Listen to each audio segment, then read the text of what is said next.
یہ سلسلہ سیدنا امام زین العابدین رضی اللہ تعالیٰ عنہ سے لے کر آج تک صوفیاء اور اولیاء کی جماعت میں جاری و ساری ہے۔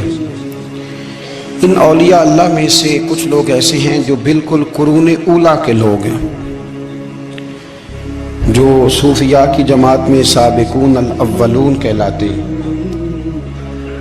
ان میں ایک بہت بڑا نام داتا گنج بخش علی حجویری کا ہے۔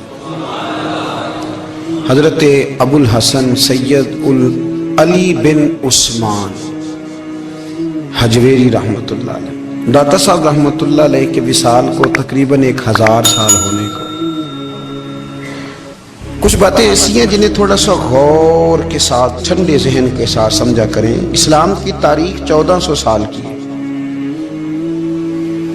اور 1000 سال پہلے کے داتا صاحب بزرگ ہیں۔ داتا صاحب فرماتے ہیں میں اس زمانے میں مرید ہوا، مجھے اجازت ہوئی، میں نے اپنے مرشد کی خدمت کری، پھر مجھے حکم ہوا، اپنے قلم سے لکھتے ہیں، پھر میں لاہور آیا۔ اگر 1000 سال پہلے سے پیری مریدی کا، طریقت کا، تصوف کا سلسلہ جاری ہے، آج لوگ کہتے ہیں یہ نئی بات ہے، یہ کل شروع ہوا ہے۔ داتا صاحب رحمۃ اللہ علیہ کے وصال پر ان کا عرس شروع ہوا، یعنی عرس بھی 1000 سال سے ہوتے چلے آ رہے ہیں۔ آج بعض لوگوں کو غلط فہمی ہوتی ہے کہ یہ آج کی کوئی نئی ایجاد ہے، اور اگر 1000 سال پہلے کے لوگ ضرورت محسوس کرتے تھے کہ ہمیں پہلے کسی درویش کی خدمت کریں گے تو پھر ہمیں کچھ ملے گا، تو ہمارا تو زمانہ ہی بڑا عجیب ہے۔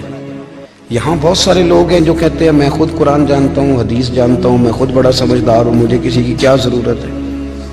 بہت ساری چیزیں ایسی ہیں جنہیں ہمیں غور سے دیکھنا چاہیے۔ 1000 سال پہلے داتا صاحب، اور پھر داتا صاحب کہتے ہیں میرا کسی عام گھرانے سے تعلق نہیں، میں مدینے والے محبوب کی اولاد ہوں، سید ہیں۔ اس کے باوجود ایک جگہ پہ گئے ہیں، تربیت لی ہے، پھر وہ لاہور تشریف لائے ہیں، اور داتا صاحب فرماتے ہیں کہ میں ہندوستان کے اس ایریے میں آ کے بیٹھا ہوں جہاں زندگی کی سہولیات بھی پوری میسر نہیں ہیں مجھے۔ لاہور 1000 سال پہلے آپ اگر اس کا نقشہ دیکھیں تو کیا نظر آئے گا؟ جن لوگوں نے ابھی 40 سال 35 سال پہلے لاہور کو دیکھا ہے وہ بھی جانتے ہیں اس کی کیفیات کیا تھی۔ تو 1000 سال پہلے کا لاہور جہاں داتا صاحب تشریف لائے، داتا گنج بخش علی حجویری نے وہاں بیٹھ کر قرآن و سنت کی تشریحات کی۔ داتا صاحب نے مسجد بنائی۔ اب لفظ داتا سے بھی بڑا اختلاف ہے لوگوں کو، حالانکہ داتا کا معنی دینے والا، اور اللہ کے جو 99 نام ہیں نا، یہ ہماری مسجد میں بھی لکھے ہوئے ہیں، ان 99 ناموں میں سے کوئی نام داتا ہے؟ بولیے۔ ایسے لوگ کہتے ہیں یہ تو اللہ کا اسم، بھئی یہ لفظ داتا تو ویسے ہی عربی کا لفظ ہی نہیں ہے۔ تو آپ چیزوں کو گھسیٹ گھساٹ کے اگر لیکن نا، قرآن مجید میں آپ اپنے ماں باپ کے لیے دعا کرتے ہیں، رب ارحمہما کما ربیانی صغیرا، یا اللہ ان دونوں کو بخش دے جو بچپن میں میرے رب بنے۔ رب ارحمہما کما ربیانی صغیرہ، رب کا معنی پالنے والا، تو قرآن مجید نے تو ماں باپ کو رب کہہ دیا تو شرک ہو گیا۔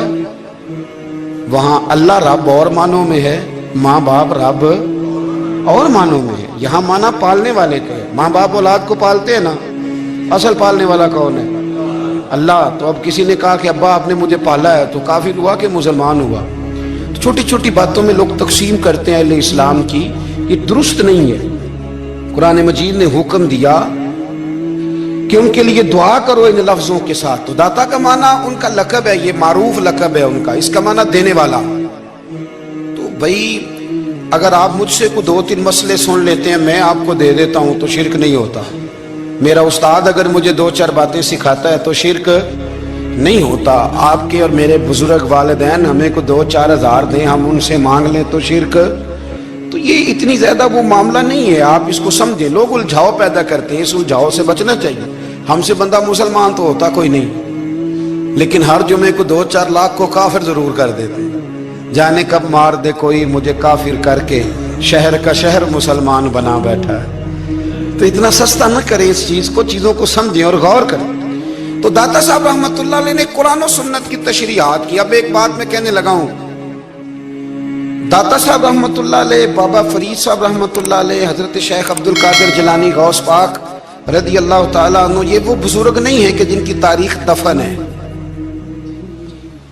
जिनका कोई पता नहीं कहां से आए, कहां गए, क्या थे, क्या करते थे। ये वो इस तरह के लोग नहीं हैं।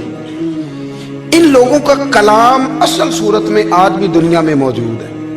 बाबा फरीद की तहरीरें मौजूद हैं, हजरत गौसे पाक की किताबें मौजूद हैं, दाता गंज बख्श अली हजवेरी की कश्फुल महजूब शायद दुनिया की हर जुबान में मिलती है।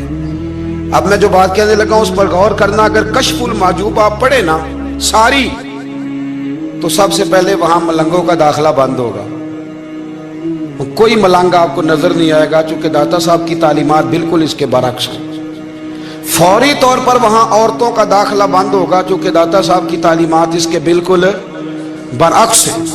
मेले ठेले ये सारी चीजें वहां बंद होंगी। ये कोई कहीं नहीं दाता साहब ने कहा कि पिंडी से पैदल आना बड़े बड़े झंडे उठा के और मेरे मजार पे हाजिरी देना। दाता साहब इसके मुखालिफ हैं, इसलिए कि वो कोई ऐसी चीज तो नहीं कि वो दफन है। दाता अली हजवेरी की तालीमात तो लिखी हुई है, किताब मौजूद है और हर चीज का उन्होंने बयान कर दिया उसके अंदर। इल्म से शुरू हुए हैं वो, इल्म, अमल, फकर। दाता साहब ने तो खाने के आदाब भी बयान किए, दाता साहब ने चलने के आदाब लिखे हैं कश्फुल महजूब के, दाता साहब ने बोलने का शरीयत में क्या तरीका वो भी बयान फरमाया। दाता साहब ने तो कोई ऐसी चीज नहीं है जो आप कहें कि बाहर से लेकर जानी पड़े। मसला तो ये है कि ये जो कुछ हो रहा है, एक आदमी उनकी कब्र से फूल उठाता है और वो किसी के गले में डालता है तो उसका भी उसे 400-500 रुपया नजराना चाहिए। ये कहाँ लिखा है दाता साहब ने?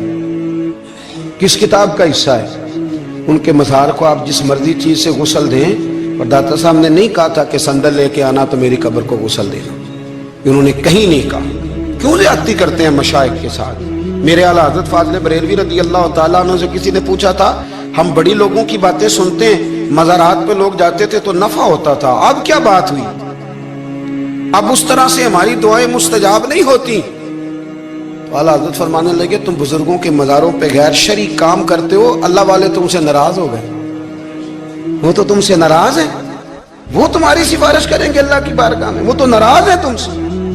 तुम वहां जाकर जो कुछ करते हो वो उनको राजी करने वाला है कि नाराज करने वाला? तो दाता साहब ने तालीम, सबसे पहले आपने असबाते इल्म का बाब बांधा है और आयत ये लिखी है पहले, इन्नमा यख्शल्लाह मिन इबादिहिल उलमा।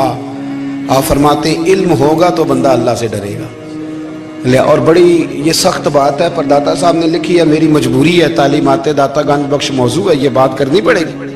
दाता साहब कहते हैं जो बंदा बगैर इल्म के फकीरी का दावा कर जाए वो इसी तरह है जिस तरह कुएं के गिर्द बैल पानी निकालने के लिए घूम रहा होता है।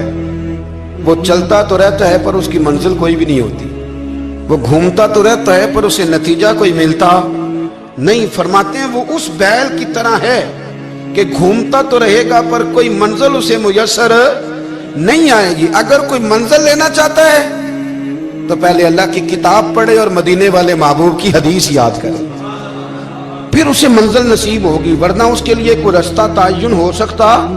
और दाता साहब ने फिर हदीस लिखी नबी करीम अलैहिस्सलाम की, फरमाते कुछ इल्म हासिल नहीं करते, कुछ इल्म लेते हैं पर उससे नफा नहीं लेते, पता होता है पर अमल नहीं करते।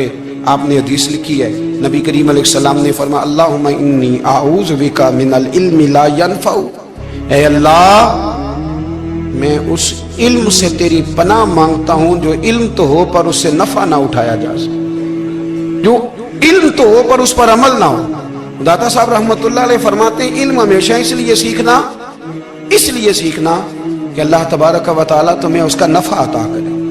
और फिर आगे बढ़ते हैं तो आप फरमाते हैं जब इल्म सीख लो तो फिर ना अल्लाह रसूल से इश्क करना, फरमाते हैं फिर नमाजें पढ़ना आसान हो जाएगा, रोजे रखना आसान हो जाएगा, कुरान मजीद पढ़ना आसान, मोहब्बत करना। और आपने मिसाल दी, जहां भी को बात समझाते हैं एक मिसाल देते हैं, मिसाल दी, फरमाने लगे हजरत